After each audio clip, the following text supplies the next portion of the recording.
पाठ 15 संज्ञा। वाह, चार मीनार की सुंदरता से मन ही नहीं भर रहा। गौतम, हैदराबाद इसी इमारत के कारण बहुत प्रसिद्ध है। यहाँ की बिरयानी बहुत स्वादिष्ट होती है। चलो, सैर करने के बाद खाएंगे। भारत में अनेक स्थान हैं जो लोगों को बहुत पसंद है। चार मीनार भी इनमें से एक है। इन सब की बातों में चार मीनार, सुंदरता, गौतम, हैदराबाद, मीनार, साल, लोग, बिरयानी, स्वादिष्ट, सैर, व्यक्ति, वस्तु, स्थान, इमारत, भाव आदि के नाम हैं। नाम अर्थात संज्ञा। किसी व्यक्ति, प्राणी, वस्तु, स्थान, भाव या जाति के नाम को संज्ञा कहते हैं। संज्ञा के कुछ अन्य उदाहरण: प्राणियों के नाम गाय, मोर, कुत्ता, हाथी, चिड़िया, बकरी, जिराफ आदि। जातियों के नाम पशु, पक्षी, स्त्री, पुरुष, लोग, पेड़, व्यवसाय, भवन आदि। स्थानों के नाम विद्यालय, अस्पताल, मैदान, बस अड्डा, नगर, गांव, आगरा, दिसपुर आदि। वस्तुओं के नाम अनाज, आटा, दाल, मोबाइल, कैमरा, पेन, जल आदि। भावों के नाम उदारता, दया, क्रोध, मिठास, सुंदरता, बुढ़ापा, दोस्ती आदि। संज्ञा के भेद: संज्ञा के मुख्यतः तीन भेद होते हैं: व्यक्तिवाचक संज्ञा, जातिवाचक संज्ञा, भाववाचक संज्ञा।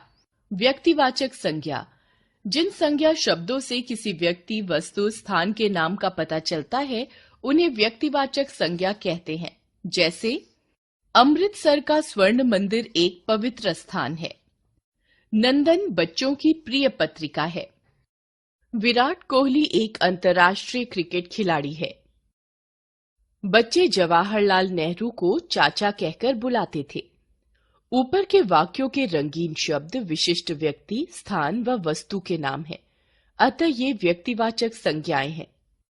व्यक्तिवाचक संज्ञा के अन्य उदाहरण: नदी, समुद्र, पर्वत, दिन, पुस्तक, पत्रिका, समाचार पत्र, इमारत, महीना, द्वीप, राज्य, देश आदि के नाम व्यक्तिवाचक संज्ञा होते हैं। जैसे गंगा, सिंधु, हिमालय, ताजमहल, रामायण, एशिया, महात्मा गांधी, पंजाब आदि। जातिवाचक संज्ञा: जिन संज्ञा शब्दों से व्यक्ति, प्राणी, वस्तु, स्थान आदि की संपूर्ण जाति का ज्ञान होता है, उन्हें जातिवाचक संज्ञा कहते हैं। जैसे तालाब में मछलियां तैर रही हैं, हमें नदियों को साफ रखना चाहिए। चिड़िया आकाश में उड़ रही है, लड़की रंगोली बना रही है। ऊपर के वाक्यों में तालाब, मछलियां, नदी, चिड़िया, लड़की संज्ञाओं से किसी विशिष्ट व्यक्ति, प्राणी या स्थान का नहीं, बल्कि उनकी पूरी जाति के नाम का बोध हो रहा है, अतः ये जातिवाचक संज्ञाएं हैं। जातिवाचक संज्ञा के अन्य उदाहरण: स्त्री, पुरुष, पशु, पुस्तक, फर्नीचर, पेड़, पौधे, फल, बर्तन, घर, बगीचा, सागर, पहाड़, विद्यालय, भवन, सड़क आदि। जातिवाचक संज्ञा के भेद: अंग्रेजी व्याकरण के आधार पर जातिवाचक संज्ञा के दो भेद और माने जाते हैं। द्रव्यवाचक संज्ञा: जिन संज्ञा शब्दों से किसी पदार्थ, द्रव्य या धातु का ज्ञान होता है, उन्हें द्रव्यवाचक या पदार्थवाचक संज्ञा कहते हैं। जैसे कुम्हार मिट्टी के बर्तन बनाता है, हलवाई घी में जलेबियां तल रहा है, सुनार सोने के आभूषण बनाता है। ये चीजें लोहे की अलमारी में रख दो। वाक्यों में मिट्टी, घी, सोना, लोहा शब्द द्रव्य और धातुओं का ज्ञान करा रहे हैं, अतः ये द्रव्यवाचक संज्ञाएं हैं। द्रव्यवाचक संज्ञा के अन्य उदाहरण: तेल, दूध, चावल, चांदी, ऊन, लकड़ी, आटा, कोयला, चीनी आदि। समूहवाचक संज्ञा: जिन संज्ञा शब्दों से किसी समूह या समुदाय का ज्ञान होता है, उन्हें समूहवाचक संज्ञा कहते हैं। जैसे दुर्घटना स्थल पर भीड़ जमा हो गई, परिवार मिलकर त्योहार मना रहा है, कक्षा में सब छात्र ध्यान से मेरी बात सुन रहे थे। वाक्यों में भीड़, परिवार, कक्षा से लोगों के अलग अलग समूह का ज्ञान हो रहा है, अतः ये समूहवाचक संज्ञाएं हैं। समूहवाचक संज्ञा के अन्य उदाहरण सभा, दल, झुंड, सेना, समिति, टोली आदि। भाववाचक संज्ञा जिन संज्ञा शब्दों से किसी व्यक्ति, प्राणी, वस्तु या पदार्थ के किसी गुण, स्थिति, दशा, भाव या विशेषता का ज्ञान होता है, उन्हें भाववाचक संज्ञा कहते हैं। जैसे शरबत पीकर थोड़ी ठंडक मिली, गुंजन आलस्य के कारण खेलने नहीं गई, ताजमहल की सुंदरता देखकर हम दंग रह गए, दादाजी बुढ़ापे से परेशान हैं। वाक्यों में ठंडक, आलस्य, सुंदरता, बुढ़ापा आदि अमूर्त भाव हैं। इन्हें केवल अनुभव किया जा सकता है, छुआ नहीं जा सकता। ये भाववाचक संज्ञा हैं। भाववाचक संज्ञाओं के अन्य उदाहरण वीरता, सत्य, अहिंसा, लंबाई, अमीरी, सफेदी, क्रोध, ममता, चोरी, घृणा, प्रेम आदि। व्यक्तिवाचक संज्ञा का जातिवाचक संज्ञा के रूप में प्रयोग। कभी कभी व्यक्तिवाचक संज्ञाएं ऐसे व्यक्तियों की ओर संकेत करती हैं जो समाज में अपने विशिष्ट गुणों के कारण अलग पहचाने जाते हैं, और उनका नाम लेने से वे विशिष्ट गुण या अवगुण हमारे मस्तिष्क में उभर आते हैं। वे इन विशिष्ट गुणों, अवगुणों का प्रतिनिधित्व करने लगते हैं।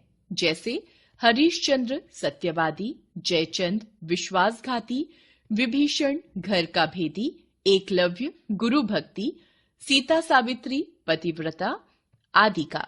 इनके कुछ प्रयोग देखिए। भारत को विभीषणों से बचकर रहना चाहिए। इस देश में जयचंदों की कोई कमी नहीं है। तुम अपने आप को हरिश्चंद्र समझते हो। इन वाक्यों में रंगीन संज्ञाएं व्यक्तिवाचक होते हुए भी जातिवाचक संज्ञा के रूप में प्रयुक्त हुई हैं। जातिवाचक संज्ञा का व्यक्तिवाचक संज्ञा के रूप में प्रयोग।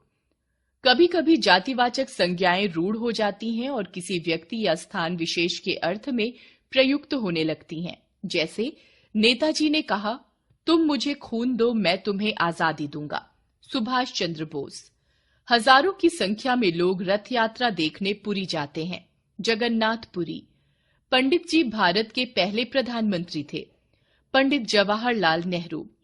शास्त्री जी ने जय जवान जय किसान का नारा दिया। लाल बहादुर शास्त्री। गांधी जी अहिंसा के पुजारी थे। मोहनदास करमचंद गांधी।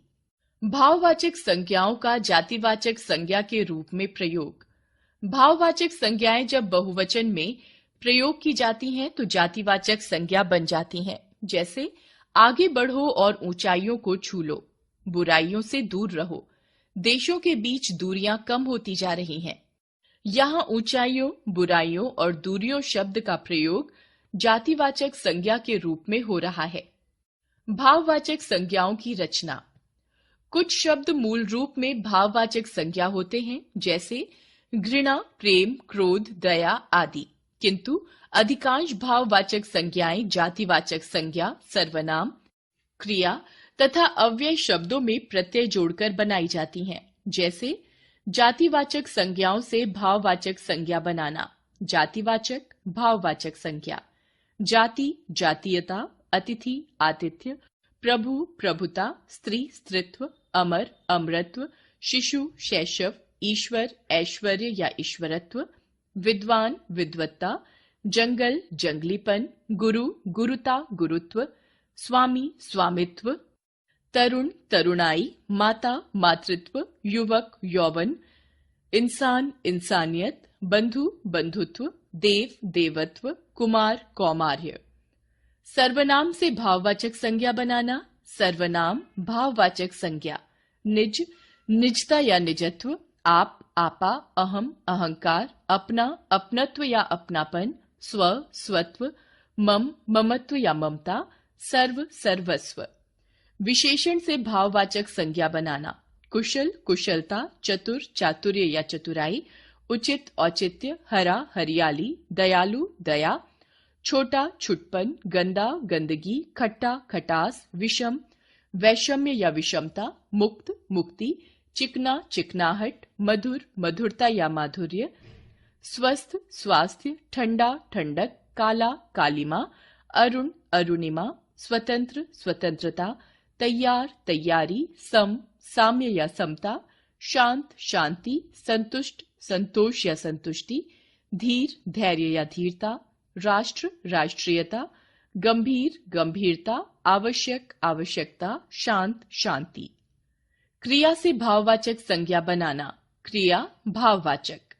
बचना, बचाव, घबराना, घबराहट, रोना, रुलाई, ठहरना, ठहराव, चुनना, चुनाव, काटना, कटाई, चलना, चाल, बहना, बहाव, कमाना, कमाई, कसना, कसाव, गिनना, गिनती, खोजना, खोज, मिलाना, मिलावट, लजाना, लाज या लज्जा, कहना, कहावत, मांगना, मांग, उड़ना, उड़ान, चढ़ना, चढ़ाई।